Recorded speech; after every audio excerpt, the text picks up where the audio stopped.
It's Brooke with Mrs. Cogkill Farm, and we're starting out this morning by gathering eggs. But it's not our normal routine for gathering eggs. I need eggs for a different purpose.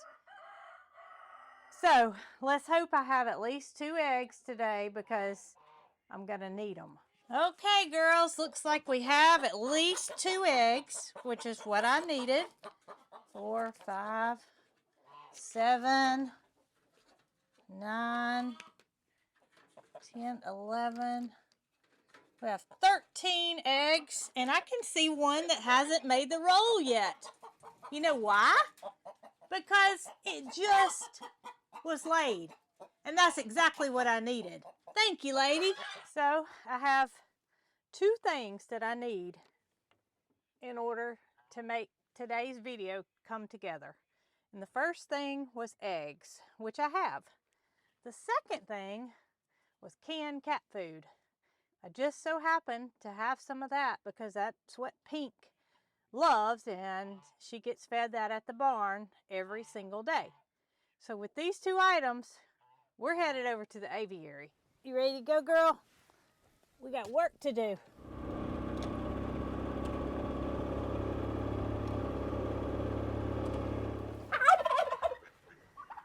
So, if you guys watched my last video, it was devastating news that the one Victorian crown pigeon egg that was laid this season for the first time ever went missing.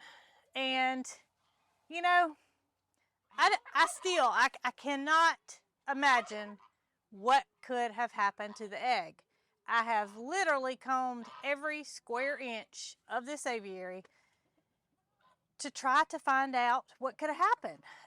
There's no pieces of shell. There's no place that a snake could be hiding. I've looked absolutely everywhere. I've picked up every rock, every stick, there's no way that there was a snake still in there. Now, whether he got the egg and made his way out after, I don't know. I don't know. Needless to say, I have to do something. And I've came up with 2 potential solutions. So my thoughts are, you know, I don't think it could have been a rat, a field rat, because there would have had to have been pieces of shell left behind. There's no way that a rat's jaws could open big enough to put an egg, this is a chicken egg, in its mouth and take it away from the nest without it breaking and without any sign of a shell left behind. There was nothing. I combed the entire area. So I'm prepared to catch a rat if it were to be one living inside the coop. The way I'm planning to do this is not with rat poison, not with rat traps, not with glue traps, because I have birds in there and those birds would get harmed and I don't want that to happen. So I had to think of another idea, and I did what I thought was best by purchasing a live trap that is intended to catch rats. It's called the Ratinator, and it's a pretty neat contraption because what happens is the rat goes in, the door shuts behind them, and they can't get back out. Now, the snake is another story because I've never heard of any way to trap a snake except for a sticky trap or a glue trap. So, after much research, I came up with an idea that was used by other people to capture snakes. And this is the solution. It's a minnow trap. And this is designed to go down in the water. Minnows will swim through this little hole, get in this basket that goes together with a clamp that's held together, and they can't get back out. So, what I'm going to attempt to do is to put a couple of fresh eggs. I read that they need to be fresh. They need to have that bloom on them. I don't know why, but I'm going to take every piece of advice that I've read and do just that. So not only am I going to put a rat trap in with cat food and an egg, because obviously it had a taste for an egg, and I want to lure a rat or a mouse in there if there are indeed rodents hiding in the aviary. So eggs will go in here, 2 of them. It will be sealed. The idea is that the snake crawls in here to get the eggs, and it can't find the hole to go back through. So let's go get this set up and see if we actually catch anything. So, I mean, while we're very saddened that the egg did disappear and we don't know what happened, there is a bright side, and that is that the male Victorian crown pigeon, he's doing the mating dance. He's doing it all over again. He's trying to entice her to mate with him, and he's going through the same ritual that he did before she laid the egg last time. So there is hope. There is hope that she will indeed lay another egg, and I don't think that I was very thorough in my explanation that she lays 1 egg a year. That is 1 successful hatch a year. Since that egg was not viable, she will indeed, more than likely, lay a 2nd egg. And that's the pattern that they are showing with each other now. They are embracing in each other, and they just, I mean, to me it's obvious that he knows the egg didn't hatch, she knows the egg didn't hatch, and they're going to try again. So my thoughts for the minnow trap, where I'm going to try to catch a snake, is to place it right up underneath the nest. You know, I'm thinking if the snake knew there was an egg there, then he may come back if there is another egg for him to consume. There's no other eggs in this aviary. We do have other birds in here, but there's not any eggs laying around. This was the only egg in the aviary up in this nest. So you can see this tree stump right here. Of course, I've looked under it. I've looked under everything in here to make sure there's nothing that we were unable to see initially. But I'm going to place these 2 eggs in here. Hopefully I don't break them. And use this little clip to secure the minnow trap. All right, so eggs are in.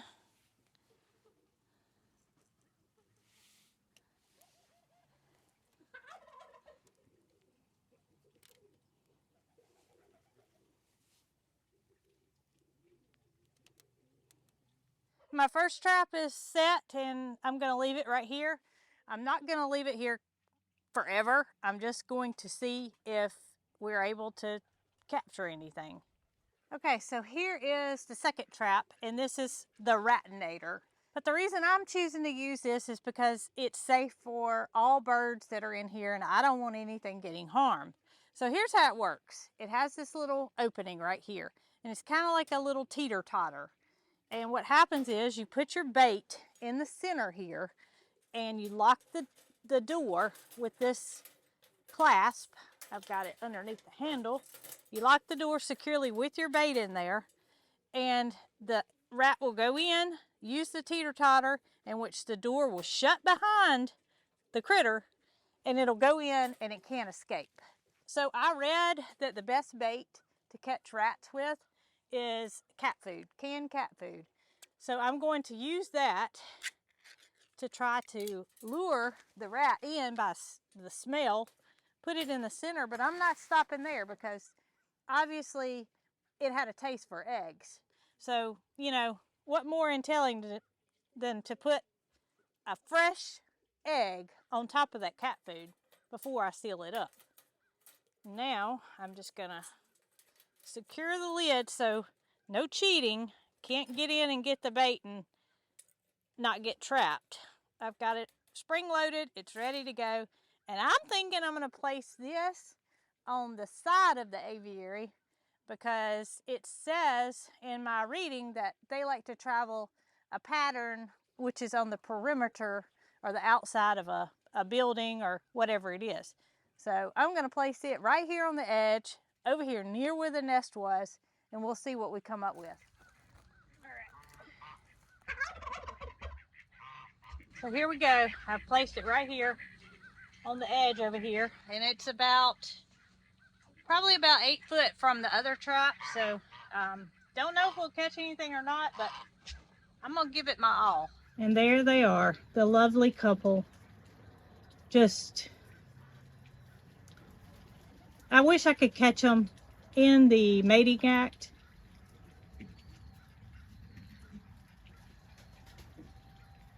But they're going through the motions, so this is a good thing.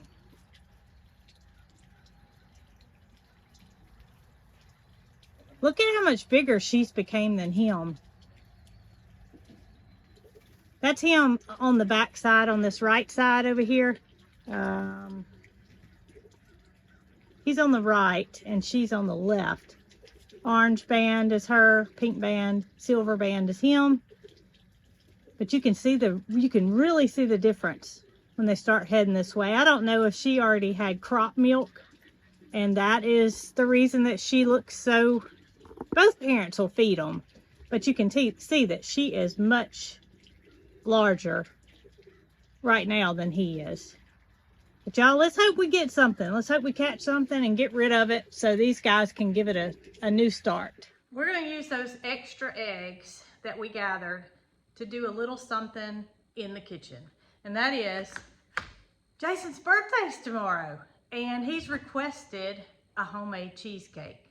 So I'm going to show y'all how I make a homemade cheesecake, and hopefully it'll help some of you guys who have never tried a water bath version of a cheesecake in order to surprise your spouse or friend or sister or brother or whoever with a homemade cheesecake that is out of this world.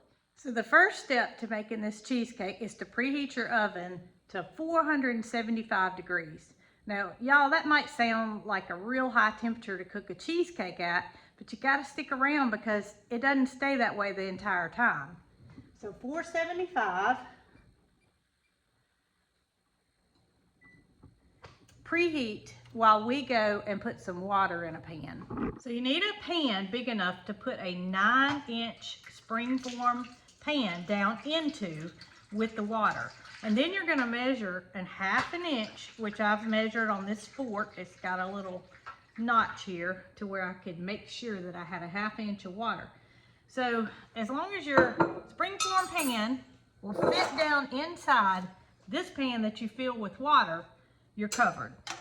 So we're gonna go ahead and put this pan in the oven on 475.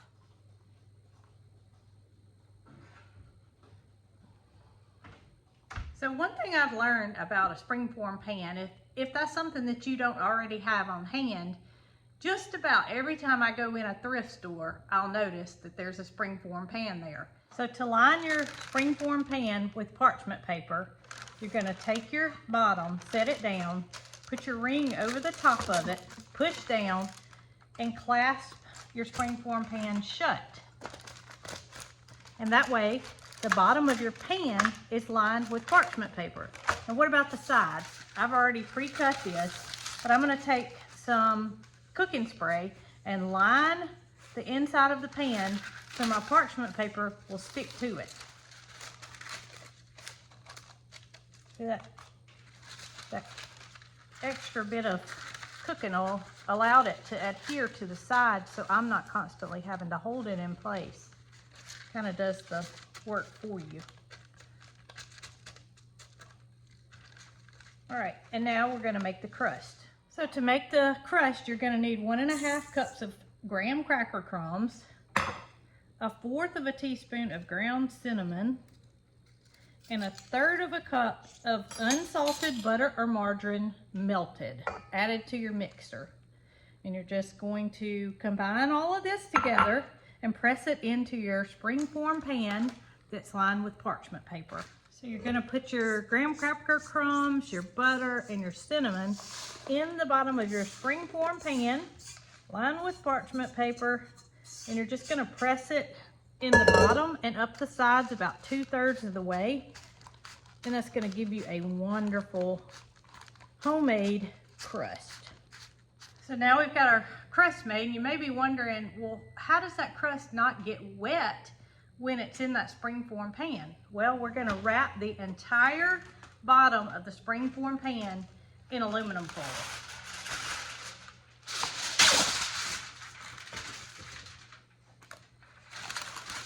Parchment paper is sticking out the sides, but that's fine.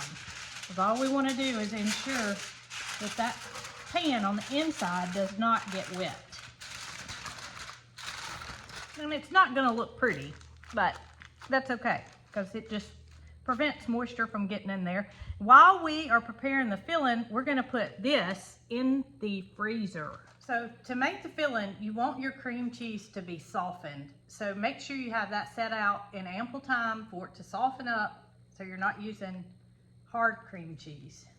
And it's very simple. So we're just gonna start mixing things together. So first in is going to be 4 blocks of cream cheese.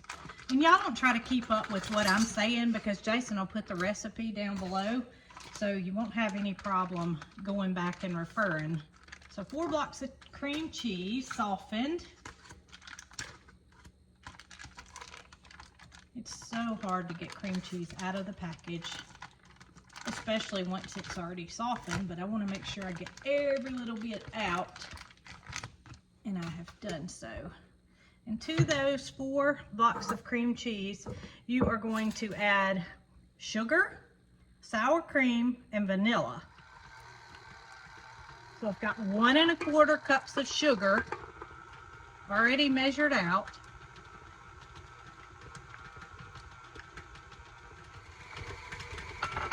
Sour cream, so 1/2 cup.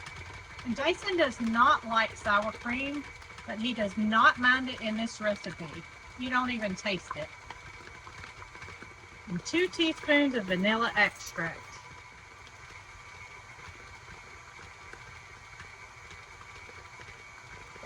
Okay, we're going to turn that off and we're just going to scrape down the sides of the bowl.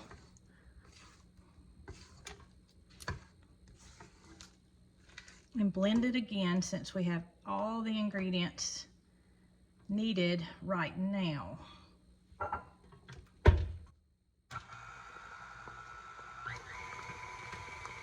So to the mixture that we have, we're going to incorporate 5 large eggs that have been pre-whisked, which I'm doing now, and just blend it until all the ingredients are put together. You don't have to over mix it. We don't want to do that. All right, let's turn our mixer back on, let it run for just a second, and then we're going to start adding our eggs just a little bit at a time till it's incorporated. Then we'll scrape down the sides and give it one more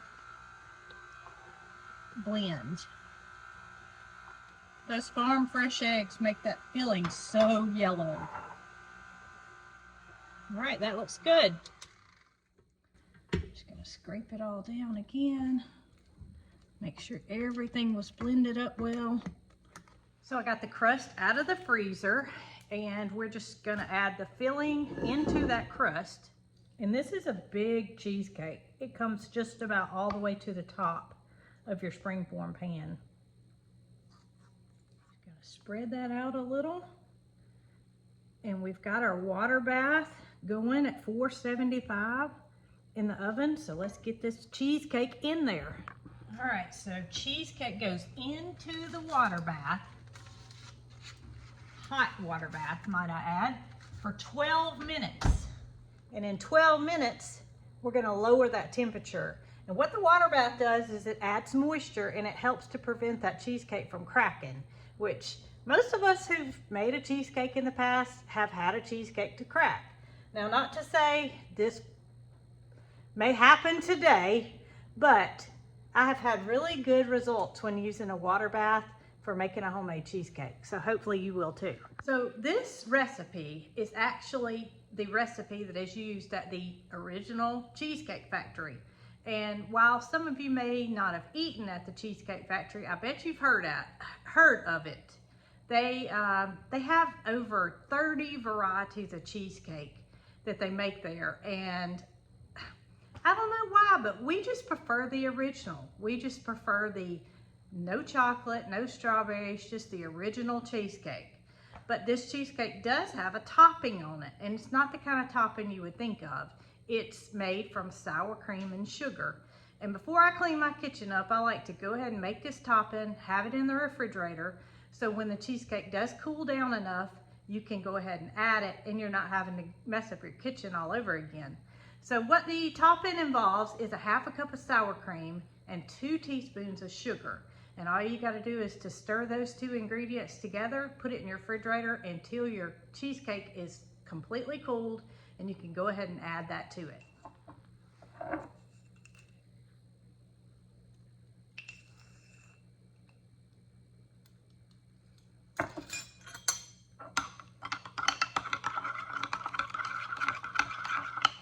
And you don't have to use the topping if you don't want to. However, I said earlier, Jason does not like sour cream, but he does not mind this topping on the cheesecake. So it's your preference. If you want to leave it off, that's fine. But if the cheesecake were to crack, this may be a good way to cover it up. All right, the timer's going off. So what that means is we are now going to lower the temperature down to 350 degrees. And we're gonna let that cook for 50 to 60 minutes until the cheesecake is a golden brown.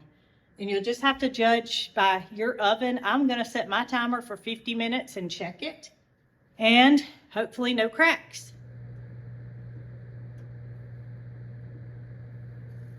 While we're using a cheesecake in place of a birthday cake, it's still gonna have a birthday candle to blow out. And this may be a hint as to what Jason has to look forward to.